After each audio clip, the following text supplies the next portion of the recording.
Today we're going to be doing the oil drain and the oil feed. And before I do that, I got the battery connected.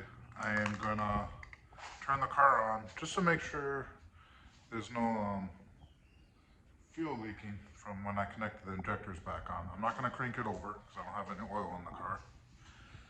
And I'm going to have to take this wheel off, which is probably going to suck because I'm probably going to have to drop the car back on the ground to do so. Okay.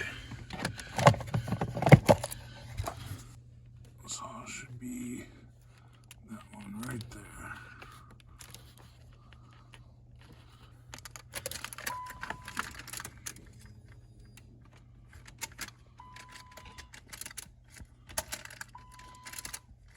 I guess it's primed. I don't smell any gas. I don't see anything. So yeah, I think we might be good. That'll be kind of cool. Don't have to take everything apart again. All right, so I got the wheel off. I should have easier access, hopefully, to the oil feed, where I'm going to connect that. For the oil drain, definitely got to take that off, the filter. I'm going to unbolt it here. And somewhere in there, I'm going to drill a hole. Alright, so I found the oil feed. See the oil drain nut there. You have this there. Straight above that, you can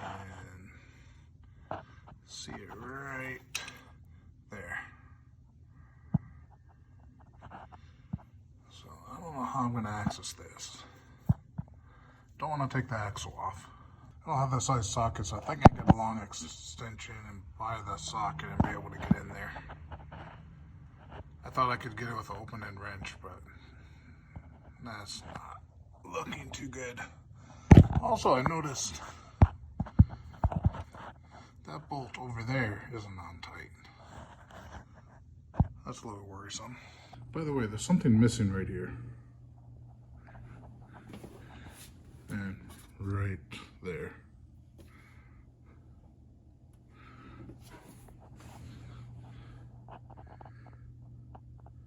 I thought it was just auto washer fluid when I bought the car, and I just never filled it. I went to go put in washer fluid, and I realized there's no place to put washer fluid. The whole thing's missing. Why? Anybody just tell me why? It doesn't work, that's fine, leave it in there. Why would you take it out? Okay, let's start from down here.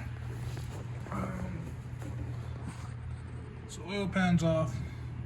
I'm trying to work out where to put the oil drain. Haven't confirmed or decided that yet. You can't see it, but I need to get the little sensor thing off for the oil feed. I had to order a 26 millimeter socket to fit over that sensor thing to pull it out.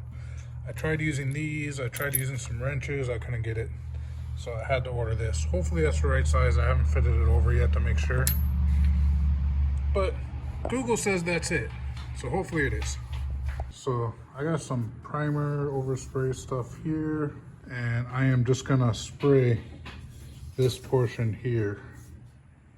And I'm probably gonna take off these bolts when I spray them. And so what I got for that is Duplicolor Aztec Red, which is the factory color for this car.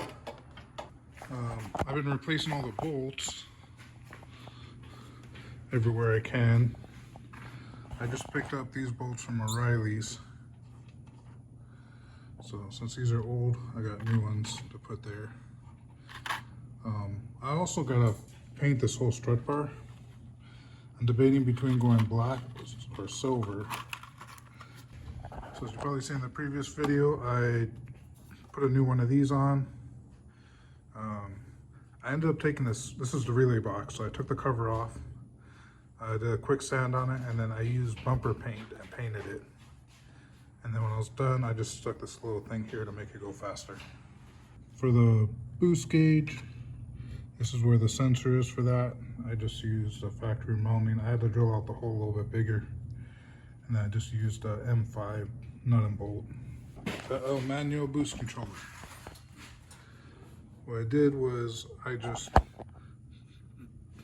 made a little L bracket right here, drilled a hole, screwed it there, and then made a bracket, and then screwed it through there, and put a nut and bolt. PVC routing. So I got it going from here, underneath, to the catch can. The second hose going from the catch can over to there.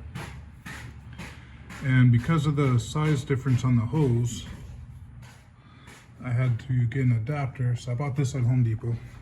Inside the car, that's where I got the Innovate PSP1 gauge that reads both boost and air to fuel ratios all in one gauge. It's kind of ghetto. It's just screwed in there like that. Eventually I'm going to get an actual gauge pod thing for it to go into. So hopefully this will work. So this was clear, 3/8 tube, and then I had to use an adapter to go from 3/8 to I believe 1/4 inch. I got the 1/4 inch tube coming to a T, and then from the T, this side and this side I believe are 1/8 inch,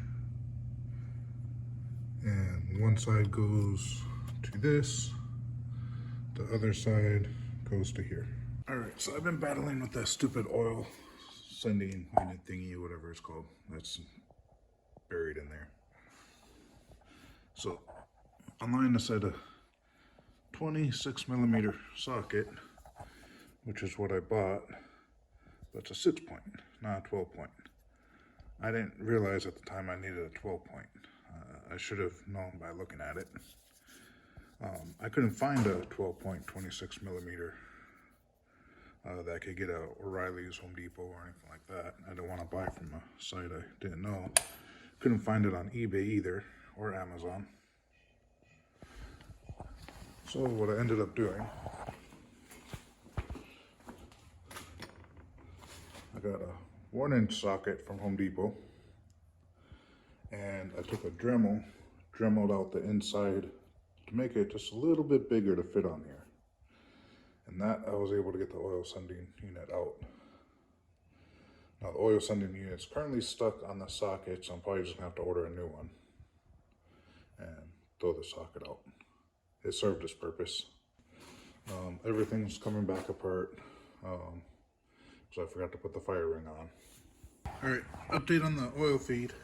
So I started drilling the hole using a stepping bit that they suggest on instructions for the treadstone kit. The stepping bit's too long, so if I would have drilled all the way through, I would have hit something in there. So I had to take a Dremel, cut the stepping bit down some, that way I can continue on to where I need to for the hole. So I didn't want to drill into anything that I don't know what the heck I'm drilling into. So you can see that's where I'm drilling the hole. I had to take the downpipe off. And what I'm doing is I got grease, I'm dipping the bit in the grease, so that way I don't get as much shavings inside there, and most of the shavings will be able to pull out. And then once that's done, I can try and spray something in there to get whatever shavings in there out. Alright, so what I ended up doing is just buying a new oil pressure sensor. What I ended up doing is get a new oil pressure sensor. I got it from Advanced Auto. It's about $30 after my 15% coupon. And I just screwed it on, and now I'm just going to screw this back into where this side goes to where the oil pressure sensor normally went to, and that side is for my oil feed, which I have the line just hanging back behind the engine. So we'll screw this on first and then screw that. Yeah, got a lot of screwing around today. Anyway, thank you for watching. Aloha, peace out. Catch you next time.